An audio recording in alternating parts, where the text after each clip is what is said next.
Se na Série A a gente está extremamente orgulhoso do Mirassol, na Série B, motivo de orgulho não tá tendo muito, né, Ju? Não, infelizmente. Só notícias tristes e teremos mais uma no final da próxima rodada, que será Ferroviária ou Botafogo de Ribeirão rebaixados. Bom, vamos começar primeiro com a parte de cima. Novo Horizontino, gente. Esse também, pela terceira vez, bate na trave.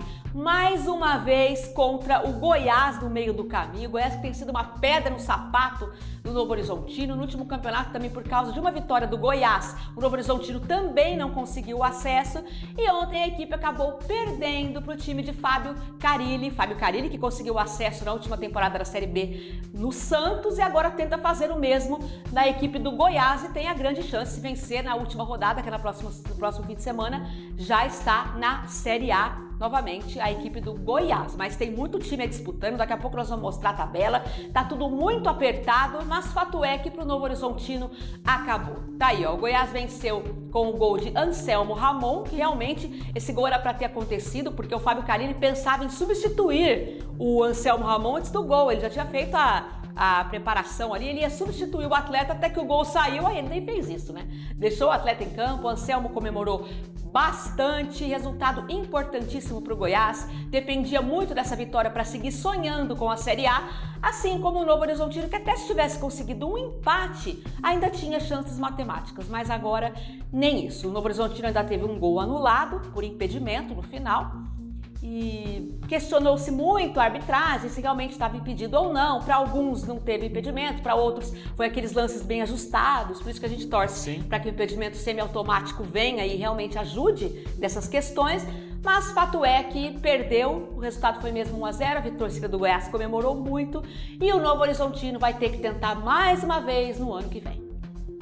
Vamos aguardar, vamos ver o que vem por aí agora. O técnico Anderson... Não tá fácil. Não tá nada fácil. O técnico Anderson Moreira, que entrou no meio da temporada, ele pode dizer também que é culpado, porque já pegou um time num momento, tanto que teve a troca de treinadores, Sim. pegou um time que a gente fala bater na trave, porque tudo bem, diferente dos outros anos em que o Novo Horizontino ficou no G4 e na última rodada acabou saindo, nesse caso ele está mais tempo fora do G4. Mas por que bateu na trave? Justamente porque ele esteve a maior parte da competição lá. Chegou um momento que ninguém duvidava que o Novo Horizontino fosse conseguir. Aí chegou no comecinho do segundo turno, as coisas foram caindo, teve que trocar o treinador, as coisas foram não dando muito certo, vieram aí empates consecutivos que prejudicaram muito a equipe do Novo Horizontino na tabela, e aí foi dificultando, foi afunilando, a pontuação segue ali pau a pau, tanto que só um time está garantido, né? E, enfim, então foi, infelizmente, torcemos, apoiamos, mas não foi dessa vez. Fica difícil porque, por exemplo, no Novo Horizontino, a gente veio conversando, ao contrário do ano passado, esse ano não teve uma constância no campeonato, né? Não mostrou aquela garra, aquele futebol que o ano passado o Novo Horizontino entregou o campeonato todo e a gente estava realmente ali muito ansioso de ver tanto o Mirassol quanto o Novo Horizontino, ambos ali, né, indo para a Série A. Mas esse ano o Novo Horizontino veio com uma... Não vou dizer esse termo aqui, mas seria como se fosse uma falta de vontade, às vezes, assim. Começou o campeonato bem, mostrando ali garra, falando, dessa vez a gente vai para a Série A também, mas numa segunda fase para frente, já começou a fazer jogos mais mornos, como a Ju disse, trazendo bastante empates que não ajudou ninguém, e agora fica nessa situação que, infelizmente, mais um ano a gente vai ver Novo Horizontino, que tem um potencial imenso, assim como o Mirassol, estando ali na Série B. No jogo de ontem, por exemplo, o Novo Horizontino foi muito criticado durante a transmissão, porque ele, precisando do empate, o Novo Horizontino não chutava no gol, não arriscava, entendeu? O gol acabou saindo no final ali, foi anulado, mas realmente acho que a equipe do Novo Horizontino não é que entraram sem querer ganhar. Todo time quando entra quer ganhar, ninguém é bobo Sim. de querer perder. Mas acho que eu acho que sentiu a pressão. Eu acho que o Novo Horizontino sentiu a pressão, principalmente por todo o campo, mais da metade do campeonato perfeito que ele fez, de repente começaram a tropeçar. Então eu sinto que o Novo Horizontino realmente sentiu a pressão, sentiu a necessidade de jogar e dentro de campo acabou não conseguindo superar essa pressão e converter em bons jogos para conseguir vencer. Então é isso, mas Série B, continuando a Série B, no que vem tá aí, nós vamos continuar, claro, torcendo para que o Novo Horizontino possa atingir um patamar semelhante ao do Mirassol, né? Exatamente. Em contrapartida, o ano que vem provavelmente a gente vai ter que falar da Série C. Vamos, gente, vamos, por quê? tá muito difícil. Acho que ou Ferroviária ou Botafogo correm sérios riscos de cair. Vamos começar mostrando a derrota da Ferroviária. Gente, a Ferroviária, no segundo tempo, mais da metade do segundo tempo, chegou a abrir o placar. Falei, olha que maravilha. Se vencer, já fica bem ali, já fica bem, quer dizer, mais ou menos, né? Porque prejudicava o Botafogo de Ribeirão, mas, né? Ali cada um tem que fazer a sua parte, né? E a Ferroviária vinha fazendo a sua parte, conseguiu abrir o placar, mas permitiu a virada do Atlético Paranaense, que segue brigando pelo acesso. Repito, daqui a pouco vamos mostrar a tabela. Então é isso, Jonas. Tá aí, ó. A Ferroviária conseguiu abrir o placar num jogo muito difícil para ela, repito, contra o Atlético Paranaense, não é fácil. O próprio Atlético Paranaense, que há pouco tempo atrás, olha como o campeonato de pontos corridos, tudo muda de repente, né?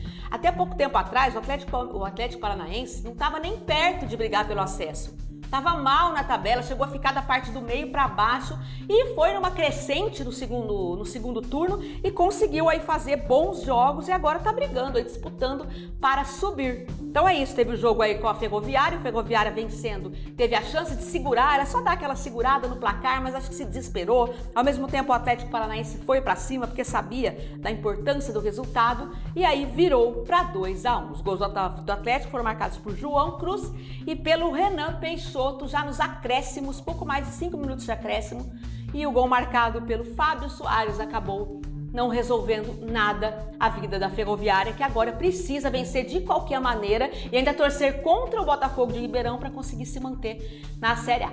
Que triste, né? Ver dois times aqui da nossa região que a gente queria que subisse. Pelo menos estivessem ali, né? Agora, exatamente, brigar para não cair é difícil. É muito triste. Por falar no Botafogo de Ribeirão, vamos mostrar então como é que foi a derrota do Botafogo. Perdeu fora de casa, totalmente compreensível, enfrentou o Criciúma, que é uma equipe que está entre os 4 primeiros colocados, luta para subir, jogou dentro de casa e acabou não tendo dificuldades para superar a equipe, né? Para superar a equipe do Botafogo. Então é isso, ó, os gols foram marcados aí pelo Rodrigo Fagundes e pelo João Carlos, né? Quase na etapa final ali do segundo tempo. Então João Carlos e Rodrigo garantiram a vitória fácil, não teve muita dificuldade, repito, no segundo tempo, 2-0. E com isso o Botafogo escapou de já estar rebaixado, justamente porque a Ferroviária perdeu o seu jogo. Sim. Então continua essa luta entre os dois da nossa região aí para ver quem consegue ficar na Série A. Vamos ver a tabelinha então, Jonas? Como é que tá a situação aí dos clubes, tanto lá de cima quanto lá de baixo? Tá aí, ó. Cadê a tabela? Aí, ó. Vamos só. Olha só, Jonas.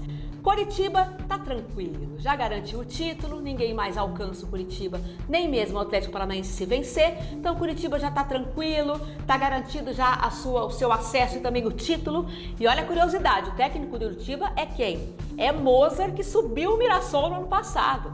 Muita gente falou assim, nossa, o Mozart vai largar um time de Série A que ele subiu para ir pro Coritiba na Série B? Pois ele subiu o Coritiba também. O Mozart tá se transformando no rei dos acessos. O Novo Horizontino, tá aí, ó. Tá lá.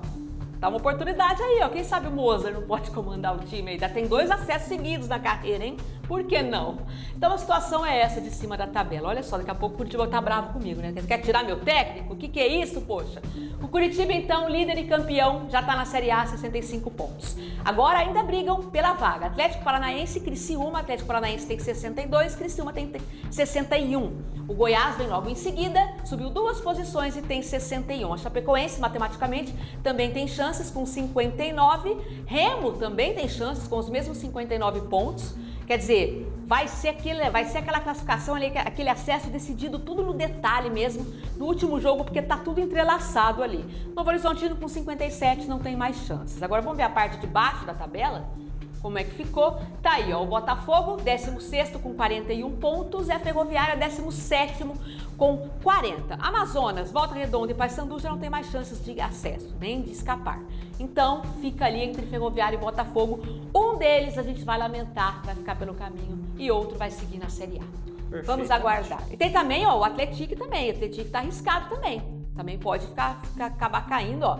Tem os mesmos pontos que o Botafogo, dependendo dos resultados também pode. O Atlético também tem que ficar bastante atento. Então vamos ver qual é o compromisso agora, Jonas, de Ferroviária e Botafogo, né? Para os próximos jogos, compromissos importantíssimos. Olha lá. A Ferroviária enfrentará daqui 6 dias a equipe do Operário, precisando, repito, a vitória, só a vitória interessa. Só a vitória interessa.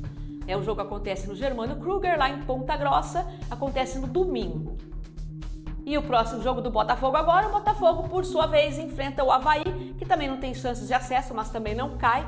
E o jogo acontece na Arena Nicnet, às 4h30 da tarde, no domingo, também mesmo dia do jogo da equipe da Ferroviária. E nós ficamos aqui aguardando e vendo o que vai acontecer, né? Quem vai ficar feliz, passar um fim de ano tranquilo no Natal e quem vai ter que amargar o ano que vem a Série C. É difícil, complicado. Complicado, gente. Agora vamos falar de Série A, então? Bora! Santos, gente, olha só, o Santos, que há tanto tempo briga para não cair, venceu todos os clássicos dentro da Vila Belmiro. Olha como que é o Campeonato Brasileiro, como que clássico não tem nada definido, né? O Santos venceu o São Paulo dentro da Vila, o Corinthians dentro da Vila, e agora o Flamengo no primeiro turno perdeu do Santos com gol de Neymar dentro da Vila, e essa foi a vez do Palmeiras. O Palmeiras que estava sem 8 jogadores titulares por causa dos amistosos da seleção, o Vitor Roque convocado pelo Ancelotti e os demais convocados pelas outras seleções, Argentina, Paraguai, Uruguai.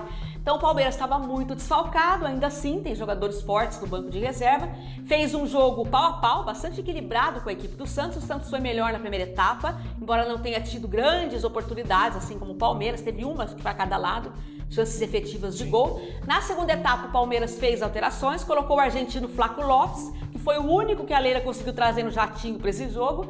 O time do Palmeiras melhorou, o Santos também, os goleiros fizeram a festa, os goleiros salvaram, tanto o Brazão salvou o Santos em várias oportunidades, quanto o Carlos Miguel, e o que parecia se encaminhar para um 0-0, que não resolveria nada para nenhum dos dois lados, nos acréscimos, o técnico Vojvoda tirou o coelho da cartola, ou melhor, do banco.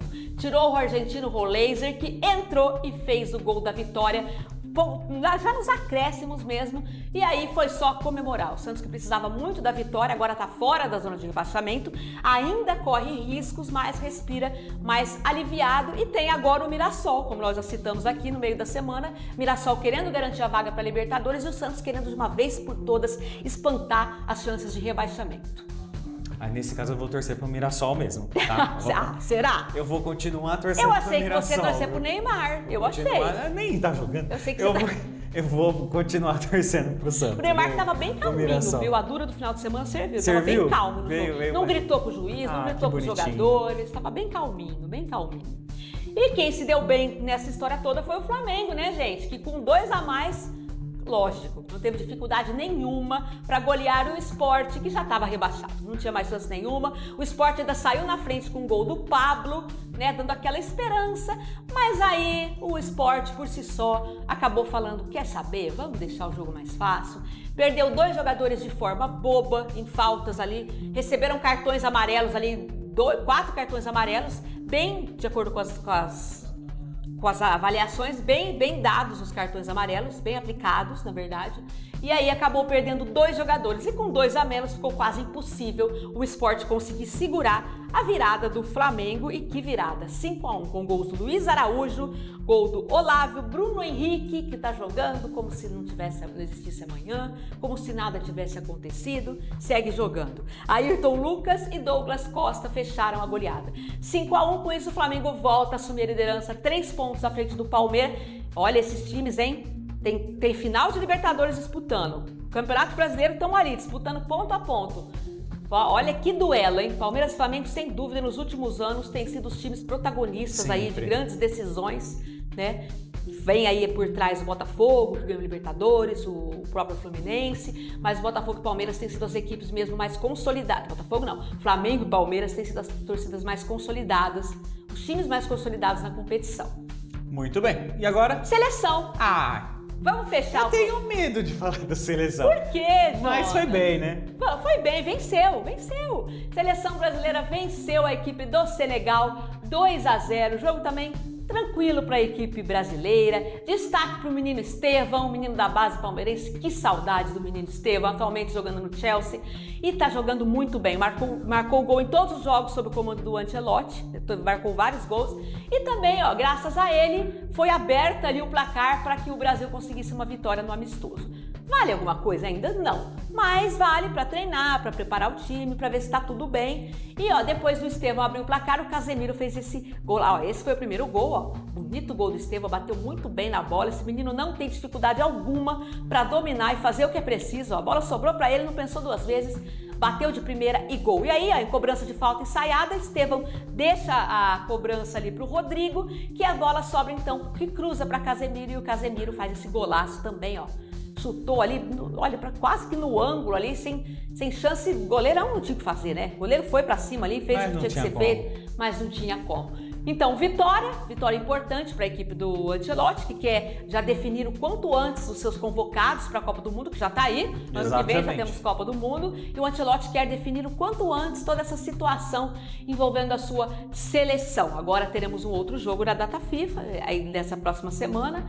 Mas eu acho que esses não são os últimos amistosos aí. Estamos na reta dos últimos amistosos para que, repito, o Ancelotti possa definir quem merece, na opinião dele, estar na Copa do Mundo de 2026. E nós torcemos para que dê muito certo. O Ancelotti é um treinador muito vitorioso, já sabemos disso. E a gente quer que assim continue, que a seleção colabore com ele, né? Tem bons nomes aí, mas a gente sabe que falta. Falta ainda muito para a seleção, mas a gente tem que acreditar, né? Com certeza. Esses amistosos aí estão vindo para ajudar exatamente o Ancelotti nesse primeiro momento, de se adequar, de entender quem vai, quem não vai, de quem joga, quem não joga, porque é um jogo que, como a Ju disse, não vale nada, tá ali, tipo, vamos brincar aqui. É um treino. Né? Mas é importante da gente ver a evolução da seleção e de criar também aquela sensação de equipe, né? Que é o que a gente falou desde o começo, lá em janeiro do ano passado, falando na situação de equipe, que a seleção precisava ter esse sentimento de equipe, não um só, mas toda a equipe, que agora com um novo técnico recomeça do zero. Então esses amistosos são sempre muito importantes. Como sommelier de uniforme, tô achando a camisa um pouco desbotada, tá? Tá precisando voltar aquele amarelão. É um amarelo muito reluzente. Aquele amarelão nosso, mas é isso. E só pra atualizar, não vai estar meio apertadinho pra te mostrar os gols, mas também teve Bragantino e Atlético Mineiro ontem, viu? Aí, ó, dá tempo ainda, ó. Por rodada atrasada na competição, o Atlético Mineiro enfrentou a equipe do Bragantino. Atlético Mineiro que vem às vésperas de uma decisão importantíssima, disputa já no final de semana o título da Copa Sul-Americana, então tá dando uma poupada aí nos seus atletas. E o Bragantino, que não tem nada a ver com isso, se aproveitou e conseguiu uma importante vitória sobre a equipe de Minas, do Sampaoli, por 2-0. Parabéns à equipe aí do Bragantino, que tá no meio da tabela aí, foi um time que já brigou até por título, infelizmente acabou caindo na competição, mas com gols do Lucas Barbosa e Gustavo Marques, dá uma respirada também no campeonato. Esses foram os jogos que aconteceram durante a data FIFA, o que não é normal, mas em virtude daquele Mundial de Clubes que aconteceu, alguns jogos tiveram que ser adiados, então nós estamos tendo jogos aí durante essa data FIFA e os times que não têm jogadores convocados é melhor ainda, né? Se aproveita, né, dos times que estão desfalcados para conseguir a sua vitória. Então, parabéns ao Bragantino pela vitória em casa. Exatamente. E com essa a gente vai finalizando nossa edição de hoje. Super beijo pra vocês. Amanhã eu tô de volta trazendo mais notícias. Super beijo. Tchau, tchau. Tchau, tchau.